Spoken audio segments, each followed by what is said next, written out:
Hey guys, um, this is a non-burpee video. I haven't done too many of them lately, um, but of course maybe I'll talk about burpees anyway. And this is going to be an introduction to meditation and how to meditate video.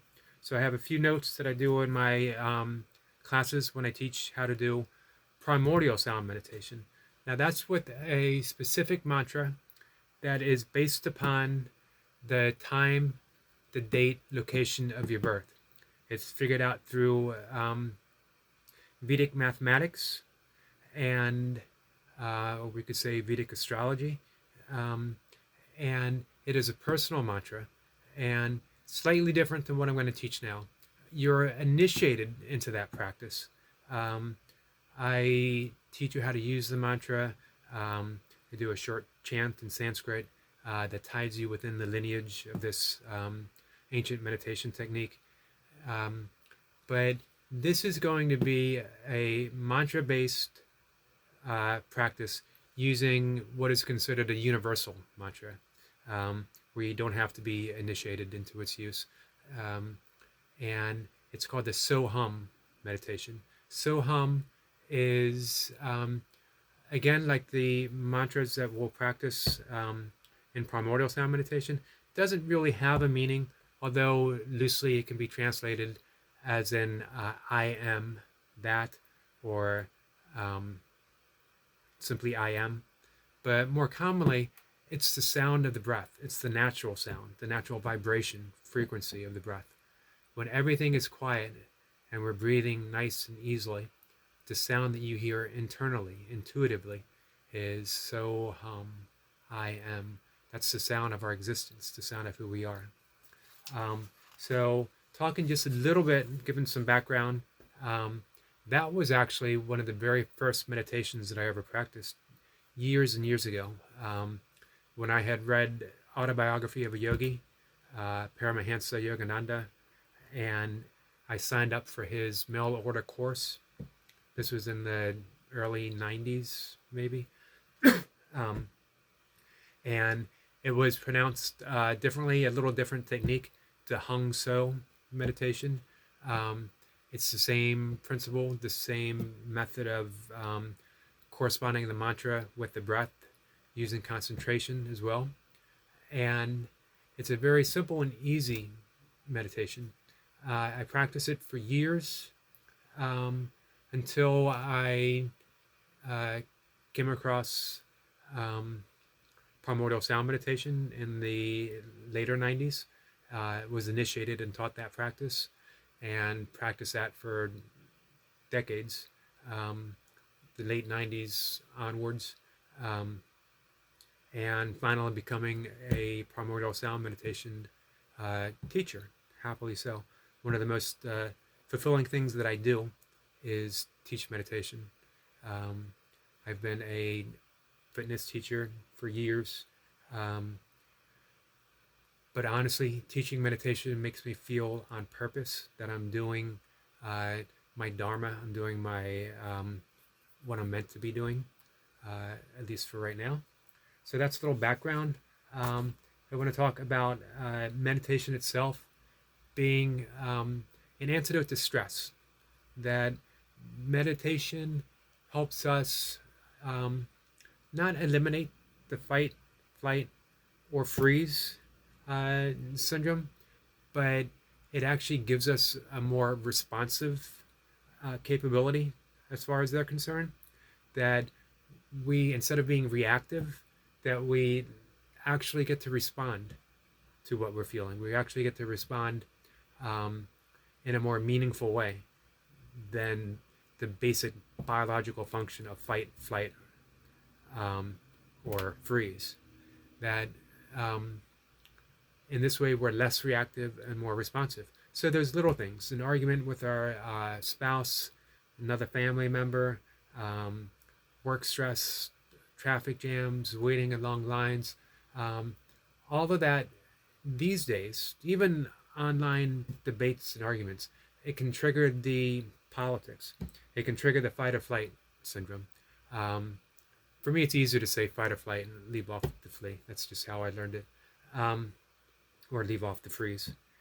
Uh, so all of these little life stressors activate the fight or flight syndrome, and yet we are not in a position, mostly, to fight or to flee, which is good.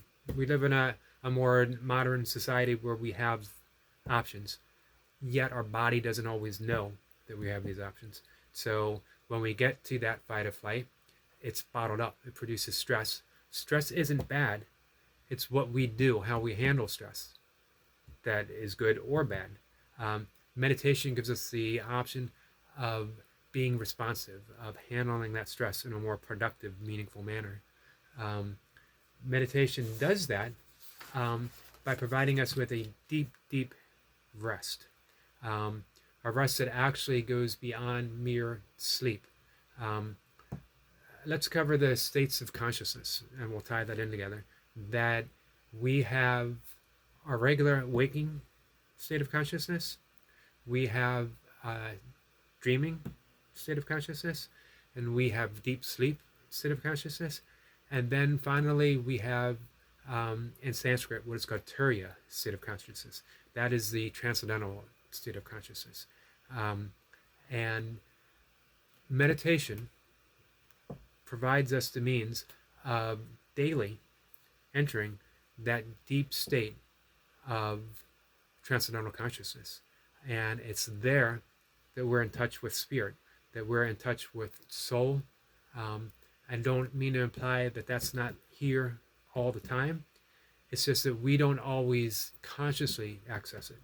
And with meditation, we consciously enter that deep state of rest and relaxation, and we're able to use it in a creative manner.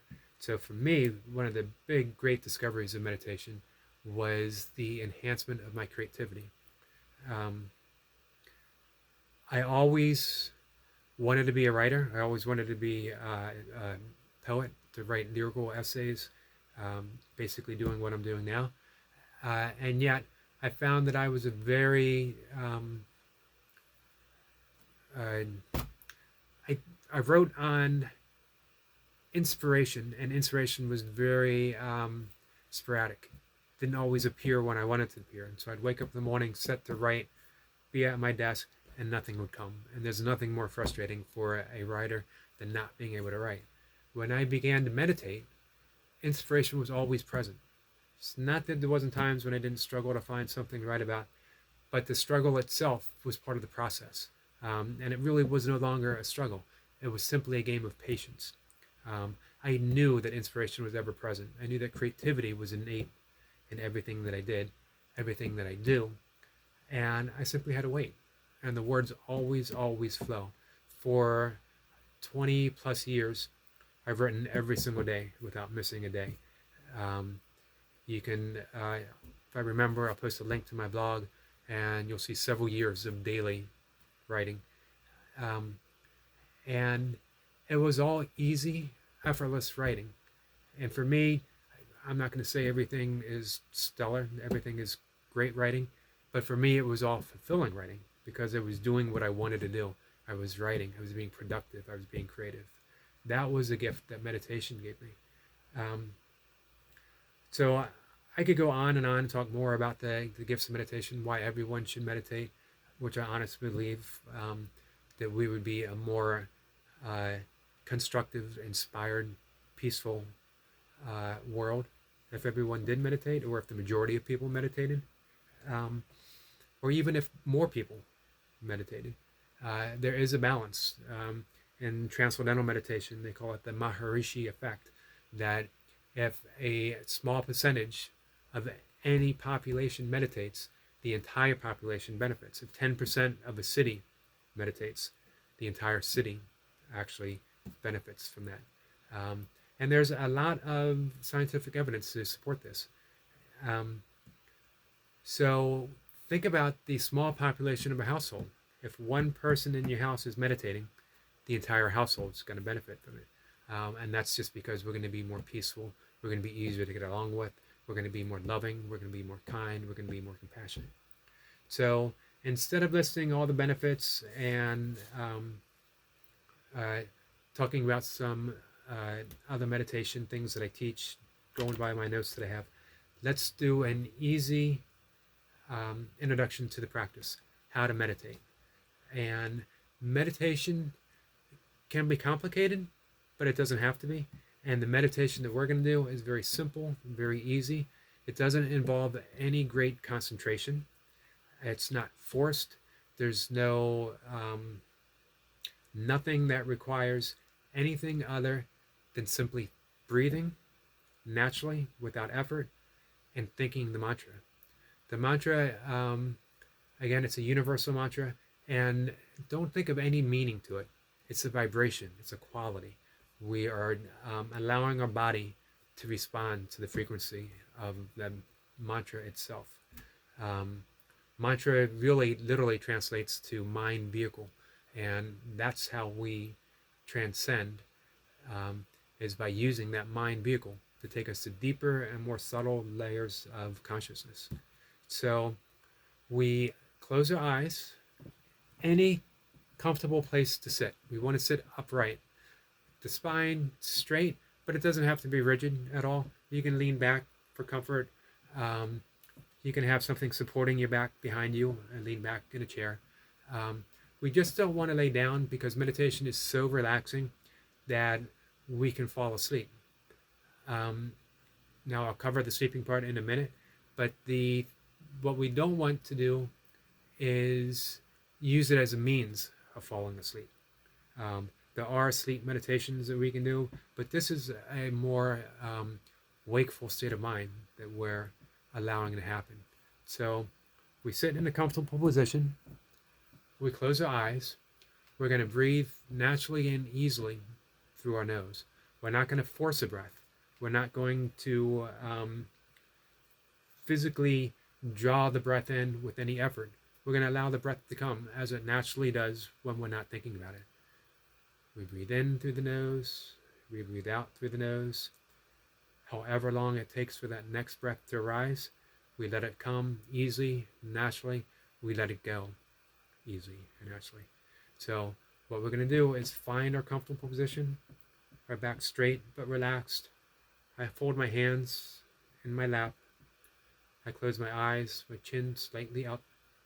I like to put my tongue right behind my teeth, my front teeth. You can see it there. So it becomes very easy and natural with a little practice. And again, I'm going to close my eyes, relax my shoulders, and gently scan my body, any points of tension, and I just consciously relax. I'm allowing the breath to come through the nose, exit through the nose. Nice and easy. Nothing is forced. For about a minute, simply let the breath come and simply let the breath go. Nothing more. It's a gentle awareness. Your mind is going to wander away from the breath. And when it does, you simply notice it and you bring it back to the breath. After a minute, we're now going to introduce the mantra. And again, the mantra is so, hum. So is the natural sound of the breath as it flows in. So as the breath comes in, we think to ourselves, gently, easily, so, the natural sound of the breath. As the breath is released, as it flows out, we think hum. As the next breath comes, so,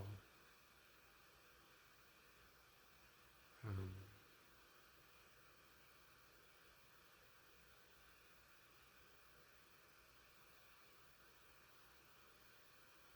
I'm thinking so, and releasing hum. I'm allowing the mantra to correspond easily and naturally to my breath. Nothing is forced. There's no concentration. When the mind wanders from the breath, when it wanders from the mantra. There's no need to get upset. There's no need to force it back. We just note it in awareness, and we come back to breathing. So,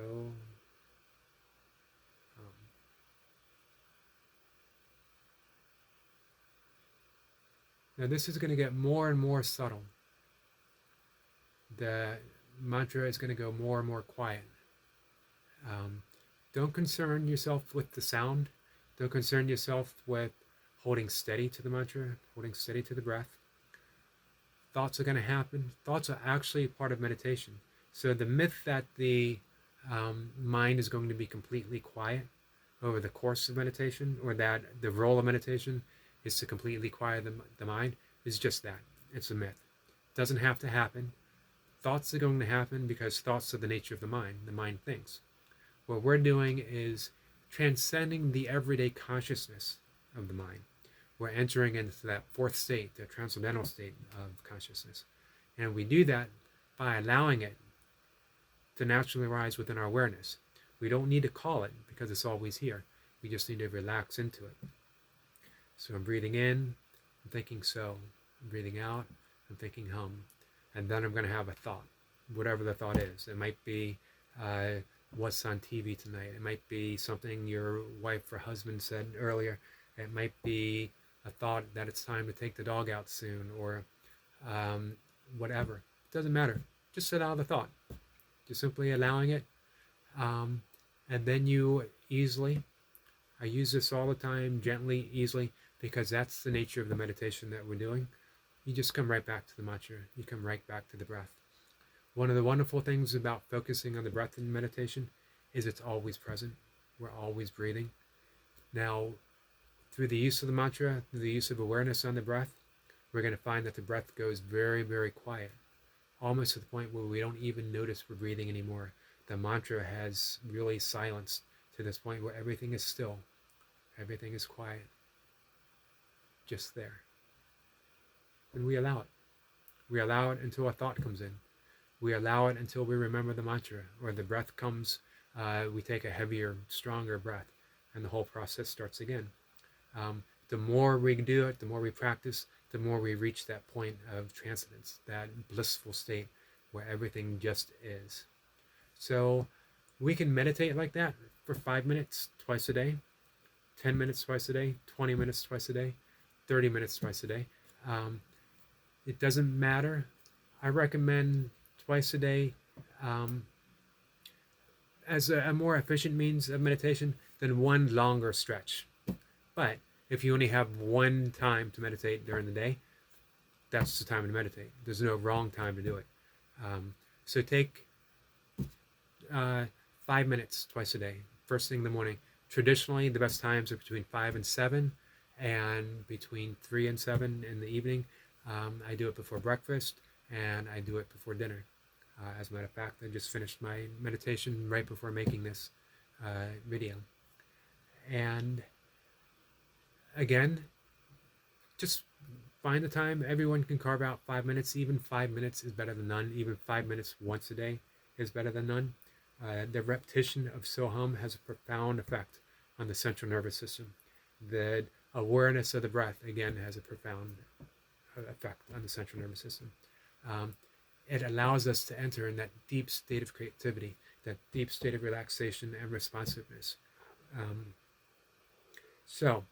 Soham, that's the mantra. It's focused on the breath. Everything is easy. Don't worry about thoughts. Don't worry about the process. It happens by itself. We're not forcing that fourth state of consciousness to arise. It's already present. It's already here, and we're just allowing it through the use of the mantra, through awareness of the breath. Feel free to ask any questions in the comment section, and I'll answer, and I'll either or more likely both. I'll answer in the comment section, and I might do another video to in response. I'm happy to help. I'm happy to teach everyone the primordial sound meditation, to give you and initiate you within the primordial sound practice. You can reach out. Those in the Burpee community, I offer a really big discount in teaching, and I'm also happy to offer absolutely free methods like this that are amazingly effective.